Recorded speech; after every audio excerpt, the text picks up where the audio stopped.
अस्सलाम वालेकुम नाजरीन, मैं जमील अहमद शेख काविशी जमील न्यूज़ में आपका खैर मकदम करता हूँ।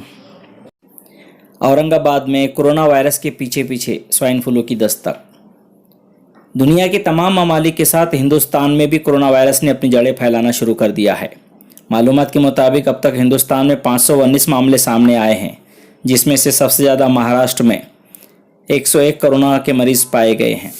अब तक पूरे मुल्क में कोरोना वायरस से 10 लोगों की मौत हो चुकी है। 511 मरीजों में अब तक 24 मरीज ठीक भी हो चुके हैं। मुल्क में 10 अमवात में महाराष्ट्र के 4 शामिल हैं।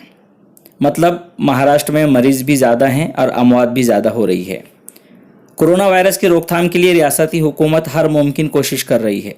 इसके बावजूद महाराष्ट्र में कई इलाके ऐसे हैं जहां लोग इस वबाई मर्ज को हल्के में ले रहे हैं।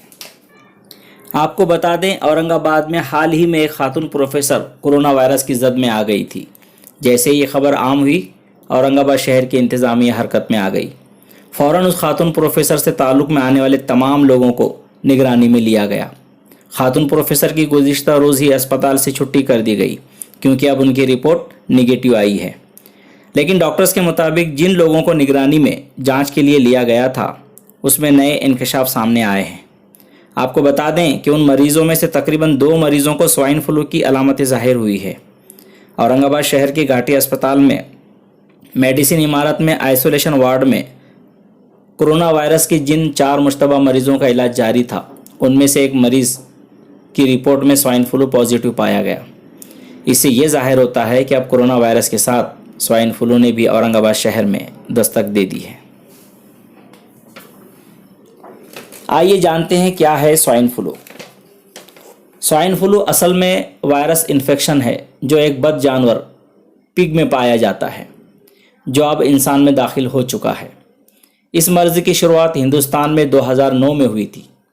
2014 और 2015 में ये मर्ज़ में काफ़ी इजाफा हुआ था, जिससे कई लोगों की जान भी गई थी। ये मर्ज़ भी सर्द मौसम में ज़्यादा फैलता है। ये बीमारी के जरासीम भी खांसी, ज़ुकाम, छींक से ही फैलती है। इसकी अलामतें भी कोरोना वायरस की अलामतों से मिलती जुलती है। इस मर्ज़ की शुरुआत सर्दी, खांसी, ज़ुकाम से ही होती है, इसलिए हमें एहतियात करना बहुत ज़रूरी है। हमें खाने पीने पर बहुत ध्यान देना ज़रूरी है। ऐसी चीज़ों से भी परहेज़ करना है जिससे सर्दी होने के इम्कान बढ़ जाते हैं। ऐसे वबाई मर्ज़ से बचने के लिए हमें एक दूसरे से मिलते वक्त एहतियात बरतनी ज़रूरी है। सर्दी, खांसी, ज़ुकाम की हालत में फ़ौरन डॉक्टर से रब्ता करें। लेकिन हाँ, एक बात का ध्यान ज़रूर रखें, किसी भी मर्ज़ में घबराने के बजाय हिम्मत से काम लेकर अपना इलाज करवाएं। इसी के साथ अब मुझे इजाज़त दीजिए, फिर मुलाकात होगी। अल्लाह हाफिज़।